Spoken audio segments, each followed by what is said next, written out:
It's a lovely autumnal morning here at the end of November.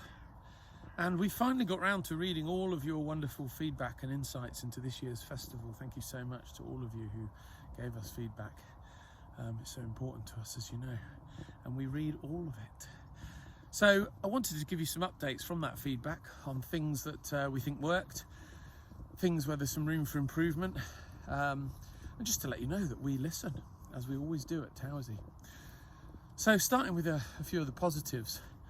The site overwhelmingly was a huge success. Claydon is a beautiful place, as you've all now discovered. And a lot of you said how much it felt like Towersey of old, which we're delighted with. And we think there's even more we can do around that, with connecting to the courtyard and to the house, and doing some more dance shows around that area and so on. So thanks so much for coming and enjoying it so much. It doesn't come without its problems and its issues that we have to overcome, and some of the things that came up this year were all around us learning how to use the new site. So thank you for bearing with us, and I'll give you some feedback on that. Other things that worked and were brilliant were the arrival slots. That meant for a much easier campsite get-in. It meant that you all had a smoother time. I know some of you would have preferred to have earlier arrival slots, and we'll try and make more of those available, but overwhelmingly it made for such a more relaxed arrival to site and worked really well. So we're carrying on with those, splitting the audience between the Thursday and the Friday, with early bird tickets arriving on the Thursday, and then the second tier tickets arriving on the Friday. So if you do want to arrive on Thursday, you really do need to get those early bird tickets, and we're pretty close to being sold out of those, so get those now. Loads of other great stuff worked, some great music, some wonderful artists, and just the general buzz around the site and all of the activities that were happening just made it feel really, really buzzing and special. So thank you for all of those who participated, joined in, provided stuff. I won't dwell on all the positives because there were loads, but let's talk about the things that you'd like to see some improvements in. And we'll start with the obvious one, which is toilets. We had a few issues around positioning of toilets due to the new site, and we've learned from that, and there'll be much better spots. Just to let you know, there were actually more toilets than we had in previous Towerseys. Some of them were just in slightly the wrong place. And then one of the bigger units broke down early doors, and we had a problem with that for a little while, so that reduced our capacity. So we're looking for ways to reposition, repurpose some of the toilets, put them in better spots, working with the suppliers on that, so stick with us on that. And we certainly know we're going to improve the toilets for people with disabilities, disabled units. They were not good enough, and we've got to work on those, so we will be doing just that. Sound overlaps between venues, always a problem at festivals, something we can't get rid of altogether. And the sound actually was amazing this year, and you've all said that actually. But we will be working on the positioning of venues and sound, as always, to try and reduce those overlaps between venues. And also making sure that there's decent sound outside of venue 65, so that those of you sitting outside in the beautiful sunshine can hear as well. Possibly putting some screens out there as well. Stick with us on that one. We'll see how we can make that happen. The lumpy, bumpy ground.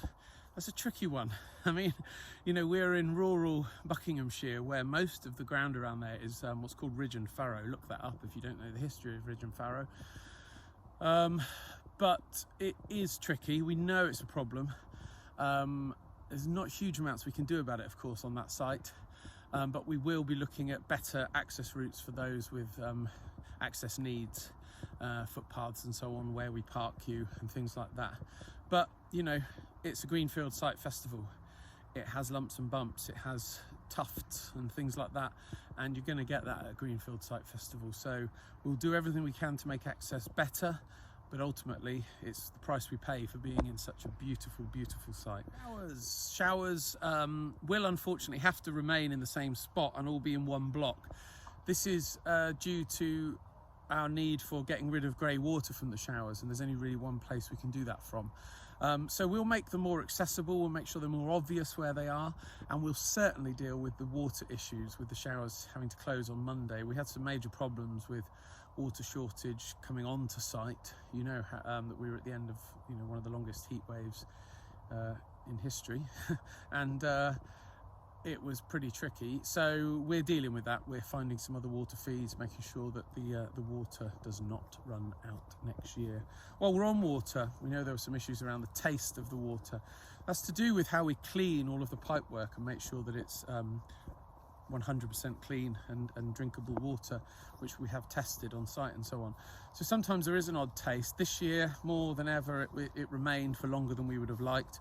So we will do our best to get that sorted, looking for alternatives for how we clean the pipes and making sure that we run those through thoroughly before you guys arrive. But rest assured, even if there is a slightly odd taste to the water, it is perfectly safe to drink. We make sure it is and we test it thoroughly. Programming. There were some mistakes in the programming. That's me, sorry. The main stages really should overlap more so that you can move between them easily and see multiple bands if that's what you want to do. So they shouldn't be running in parallel. They were occasionally this year, and we will definitely rectify that. In terms of the programme itself, as we always say, Towsey is where music has roots. So it's any music that has great roots. Yes, our heart and our soul and our heritage is in folk roots, acoustic music, and that's where it will always be. Some of the bigger artists that we need to book, we try and find things that we think you'll love, we think you'll really appreciate. We know you all love great music, but often some of that stuff is around commercial decisions, around making sure that we can cover the costs of the festival through ticket sales. So there's a lot of thought goes into the programme, bringing new music, new stuff, old favourites, plenty of ceilidh always, loads of activities and workshops, and just trying to find that balance between things that will sell and make sure that the festival remains viable, and things that we know you're going to love. So yeah, we'll keep working on that. We had some issues with our food vendors this year in that 2 or 3 of them didn't turn up, and we're still trying to work out exactly what happened. But that did mean that there was a slightly less choices for you, and we won't let that happen again. There was some wonderful food on site, and I think a lot of you commented on how good so many of the menus were, but we were definitely 2 or 3 units shy. Wi-Fi was an issue for us more than it was you. Being rural again, and where we are, there isn't much 4G or 5G nowadays at all. So we're working on solutions for how we provide better Wi-Fi for our traders, caterers, bars, and for our offices, most importantly. There will never be enough Wi-Fi on site to provide it to the customers. Well, I say never. At the moment, we don't think we can provide like site-wide Wi-Fi for customers, but who knows, in the future we might be able to. Bars were not good this year, so huge apologies. The range, the service, pricing, everything was wrong. They were not good, and it hits us just as hard as it hits you, because it sees bar takings down, and bar sales, second to ticketing, is the most important part of our income in terms of balancing the books. So that was bad. So the bar stage will be back with a proper bar, lots of benches, lots of sessions, lots of space for you to join in. The menus will be better, and there'll be bars in venues. Access to the festival green, the live site, will be better. It was just slightly the wrong place, again, just to do with learning on the new site, but it will be better, and we'll make sure that you have access to it. That doesn't include crossing horrible metal trackway and so on. So yeah, we're doing some tweaking of the site to make sure that access is much easier and better. Transport links, tricky one again, being kind of remote and in the middle of nowhere, which means we have a beautiful location, but it does mean getting to it is tricky. We're going to work on having our own kind of shuttle bus that can do pickups from train stations and local towns, and that will run on a schedule, predetermined schedule that we'll publish in advance, and you'll be able to book slots on it, as well as just hop on. Green credentials, huge one for us always. We don't go in for all the green awards and things, and perhaps we should, but we know that we're one of the greenest festivals out there, and we continue to strive to be even better. You guys leave the site meticulously clean, which is great, and we recycle and repurpose everything we can, including all of the stuff that makes the site look so beautiful. So we'll carry on doing that, and we're working on new things around being more environmentally friendly as well, like different energy sources, using less diesel, using more LED lights, improving transport links, making sure that we stick to our promise of zero single-use plastic, recyclable and reusable everywhere on site as much as possible.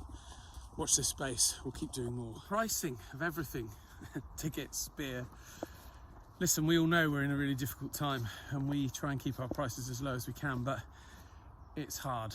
And you know, complete transparency, the festival lost a lot of money this year for the first time in its history, and that's because prices were set a couple of years ago, and then the costs of production just rocketed, from stages and lights and power and diesel and water and artists and everything. So yes, prices have gone up, but hopefully they're in line with everybody else on the market. In fact, we'll always try and remain a little bit cheaper. And we'll do our best to keep those costs in check. We don't want Towsey to become exclusive, so you know, we'll do everything we can to make it available to as many people as possible, including paying it forward. And what do I mean by that? Well, we give a lot of tickets away to people who are struggling financially, people who otherwise wouldn't be able to come to a festival. So we will carry on doing that. If you know people that would love to come, simply can't afford to, then talk to us. Let's try and make it happen. Towsey should be for everybody. Cars next to tents and access and so on. The whole kind of camping thing with cars being slightly away from your tents worked amazingly in terms of site safety, access, protecting the ground, all the things that we knew it would do and the reasons we did it. So we're going to carry on with that, and hopefully get the site layout even better. It was pretty great, but let's keep improving on it so that none of you are too far away from your cars. We provided trolleys. Yes, perhaps there weren't enough, but it didn't help that 4 or 5 of them went missing. So some of you lovely folks have got some of our trolleys. If you have got them, we'd love them back. But we'll provide trolleys again. We'll provide lots of staff for helping. If you can't get your stuff from your car to your tent, the wonderful thing about Towsey is there's just loads of people who want to help. So talk to us. Towsey should be accessible to you. We can make it possible. Shopping and trade. Trade numbers were a bit low this year, again, just due to post-COVID and the economic climate. Of course, we want more trade. So we want to make for a great shopping experience for you. So we'll carry on working on trying to get that back to where it should be. Alongside that, we'll improve on what's available on site. We know we're a little bit further away from shops, so we'll keep working on what you can buy on site and make sure that all the things you need for your weekend are there. Bringing drink onto the site. It's a tricky one, this. The economics of festivals is such that we tread a pretty fine line to breaking even or losing money, or sometimes making a tiny bit if we get lucky. Sales from the bar are really important. Now, I've already said that I know the bars weren't great this year, and we'll improve on those. But the more drink and alcohol you bring from home, the less we sell on the bars, and that makes the economics difficult. So we'll be working on trying to get a balance between the pricing at the bar so that it's something you can afford and that you're willing to pay. And if you can do your bit and not bring too much booze onto site, and particularly, you know, onto the festival green where we ask that you don't bring your own alcohol, that'd be a huge help. Access and disabled facilities, something we want to be really good at Towsey, and we often fall short. We want to be one of the leading festivals in the country. It's not easy on the site that we work on, but we'll continue to do our best, and better than our best. In fact, we're working with the guys from Buds, who some of you will have seen on site, and we're consulting with them on improving access, improving toilets, improving camping facilities for those with access issues, and improving on parking as well. And finally, there have been a lot of changes, which you'll all have noticed, of course. Some of them forced on us, some of them by choice, some worked, some didn't. But rest assured that we are always trying to do our very best for you, the Towersey customers. Ultimately, this festival is yours, it's for you. We never do anything just to make our lives easier. We try and do things to make the festival experience better. And we'll keep doing that, we'll keep listening. So if you've got any other thoughts around the site then and the festival, please get in touch. We'll keep listening, we'll keep responding. And just a bit on the economics, it's a tricky time. The festival, for the first time in its history, lost money in 2022. It was unprecedented. It happened because of the massive costs losses incurred during COVID periods of time, and also because of the current financial crisis. The budgets simply were never going to stack up, even if we sold every single ticket, because of the increasing costs. So you'll notice that ticket prices have gone up, unfortunately, along with everything else in life, just to try and balance the books. It's not an easy time for anybody, and we know that all of your industries will be suffering, and festivals and live music are finding things particularly tough, with low engagement, higher costs. So look out soon for some new initiatives coming from us, to give you guys better experiences, more of Towersey, and also for us to try and make those budgets work. Hopefully you'll enjoy some of them, all of them, and you'll all be back at Towersey next year. So get those tickets now, help us budget, help us plan, and if you want Thursday access, you really do need to be booking this side of Christmas, because that will all be on. Anyway, more from us soon. It was a long ramble and a walk with me through the countryside near Towersey HQ. Anyway, take care, and we'll speak soon.